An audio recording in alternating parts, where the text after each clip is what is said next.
Baik.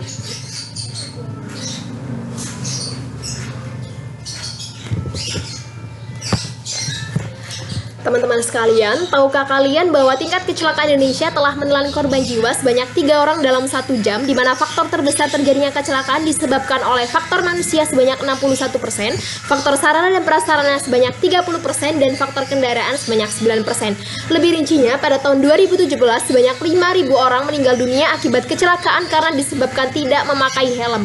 Berdasarkan pengamatan dan pengalaman saya, seseorang enggan memakai helm dikarenakan tidak nyaman, merasa pusing, gerah, terutama untuk kaum wanita yang menggunakan jilbab atau hijab. Selain itu, disebabkan karena terjadinya banyak kasus pencurian helm yang menyebabkan mereka tidak memakai helm, karena mereka ketika keluar ini merasa resah dan khawatir ketika mereka meninggalkan helm mereka di atas sepeda motor. Maka dari itu, perkenalkan di sini saya Maftuhatul Baroroh akan menjelaskan tentang ide bisnis saya sebagai solusi permasalahan yang telah saya sebutkan sebelumnya. Saya akan menjelaskan dan mengenalkan tentang Classy Company. Classy Company merupakan salah satu perusahaan startup yang menawarkan produk helm baru berteknologi tinggi yang dinamakan dengan CNS Helm. Helm ini dilengkapi dengan sistem cooling safe system yang dapat memberikan rasa dingin ketika dipakai dan dapat memberikan sinyal keamanan helm untuk melindungi helm dari pencurian. Visi dan misi Classy Company. Visi, menjadi perusahaan startup produk helm inovatif dan berkualitas dengan berbasis teknologi informatika serta digitalisasi dengan memanfaatkan potensi sumber daya anak bangsa. Dengan didukung oleh misi yang pertama, memanfaatkan kemajuan teknologi dan informasi untuk perbaikan sistem dan keperluan inovasi. Yang kedua, menciptakan produk helm dengan berbahan baku berkualitas tinggi dan harga yang relatif murah. Yang ketiga, menjalin kerjasama dengan distributor dan perusahaan pemasok bahan baku demi terciptanya keuntungan semua pihak. Yang keempat, mengutamakan kepuasan konsumen dengan selalu menerima kritik dan saran untuk terciptanya arah perusahaan yang jauh lebih baik. Yang kelima, pelayanan terbaik yang paling utama. Dan yang keenam, menjadi perusahaan yang memiliki kontribusi besar bagi terciptanya kesejahteraan dengan membuka lapangan pekerjaan baru dan mampu memajukan kemampuan anak bangsa. Classy Company didirikan karena dilatar belakangi oleh maraknya pencurian helm dan juga karena sebagian wanita berjilbab yang merasa kurang nyaman karena adanya kunci rambut atau konde ketika memakai helm. Maka perusahaan ini hadir untuk menciptakan produk helm bagi wanita berjilbab agar merasa nyaman sekaligus dapat menghindari terjadinya pencurian helm berteknologi helm melalui teknologi yang dinamakan cooling safe system. Berikut ada beberapa tim yang berperan penting dalam Classy Company. Yang pertama ada pimpinan perusahaan. Pimpinan perusahaan ini yang bertugas untuk memberikan keputusan bagi jalannya perusahaan. Yang kedua ada manajer yang terdiri dari manajer produksi, manajer desain, manajer pemasaran, dan juga promosi.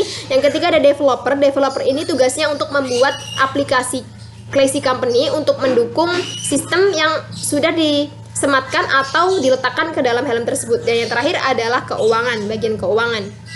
Customer yang dijadikan target pasar dalam usaha ini adalah wanita berjilbab, pengguna kendaraan roda 2 atau sepeda motor dengan kualifikasi berumur 17 tahun ke atas dengan tingkat ekonomi yang tergolong menengah ke atas, yaitu apabila mahasiswa dengan uang saku lebih dari 1 juta ke atas, sedangkan apabila pegawai dengan gaji sebulan lebih dari 3 juta rupiah.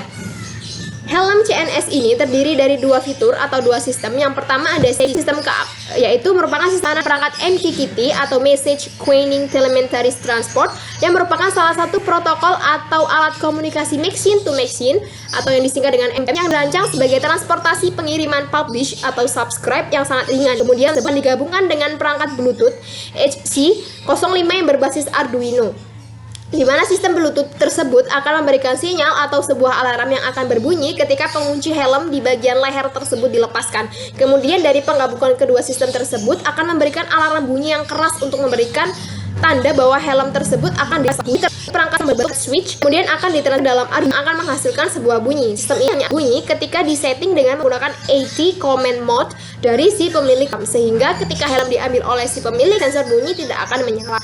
AT command mode tersebut merupakan sebuah perangkat atau sistem untuk menyeting sebuah perintah. Yang kedua ada fitur cooling system. Sistem pendingin yang cara kerja mirip dengan sistem hangat mobil ada di luar negeri, namun pada produk ini sistemnya itu kependingin ya. Perangkat sistem ini menggunakan perangkat ECH1 yang diintegrasikan dengan teknologi thermoelectric dan fabric. Perangkat terbaik digunakan perusahaan Verhel Helmet, namun di perusahaan ini perangkatnya ini ukurannya lebih besar gitu. Kalau dipasang di helm terlihat besar gitu. Yang diinginkan juga dapat diatur sesuai dengan keinginan pemilik helm. Perangkat tersebut didesain sesederhana mungkin untuk mengurangi bentuk dari perangkat agar lebih kecil dan diletakkan dalam ya. Kedua, sistem pendingin dan keamanan tersebut juga bisa dikontrol atau diatur. Untuk tombol on off-nya melalui seluler atau tempat genggam dapat diatur melalui aplikasi apps. Ada analisis SWOT. Yang pertama dan unik dengan digemari oleh banyak peran, helm ringan dan berstandar SNI, teknologi yang tinggi yaitu cooling safe system, helm hijab ramanya dilengkapi dengan sistem perangkat keamanan pendingin, ada layanan jasa yang memadai, dan yang terakhir ada ekspansi Jawa. Ini bisa kita distribusikan ke luar Jawa seperti itu. Untuk kelemahannya sendiri, daya operasional yang cukup besar sehingga menyebabkan harga relatif mahal dan hanya dijangkau oleh kalangan menengah ke atas. Untuk opportunities, yang pertama ada kebijakan pemerintah yang mendukung penggunaan helm ber-SNI. Yang kedua ada perkembangan teknologi yang semakin maju menjadi peluang bagi berkembangnya produk, kemudahan produk dikenal masyarakat luas. Yang ketiga adalah gaya hidup masyarakat Indonesia yang cenderung konsumtif. Jadi ketika ada produk baru, masyarakat Indonesia itu cenderung ingin memiliki dan ingin membelinya gitu ya, karena tipe gitu ya, karena mereka itu sifatnya konsumtif. Dan yang terakhir adalah ancaman, maksudnya helm-helm impor tanpa adanya produk lokal sehingga mengancingkan persaingan produk. Jadi strategi pemasaran, marketing, dan promosi. Yang pertama dengan memanfaatkan media sosial seperti Facebook, WhatsApp, Instagram, kemudian memanfaatkan e-commerce seperti Shopee, Bukalapak, Lazada, Tokopedia, dan lain-lain. Dalam media sosial tersebut akan terus update mana informasi produk yang dijual dan foto produk menarik dengan sebuah video iklan yang menarik dan persuasif. Selain itu dilengkapi dengan caption persuasif. Yang kedua dengan aktivitas atau pameran sport khusus kendaraan atau otomotif yang diselenggarakan oleh pihak lain, baik di sebuah mall atau lapangan ataupun event yang lain, sehingga bisa menjangkau lebih banyak konsumen.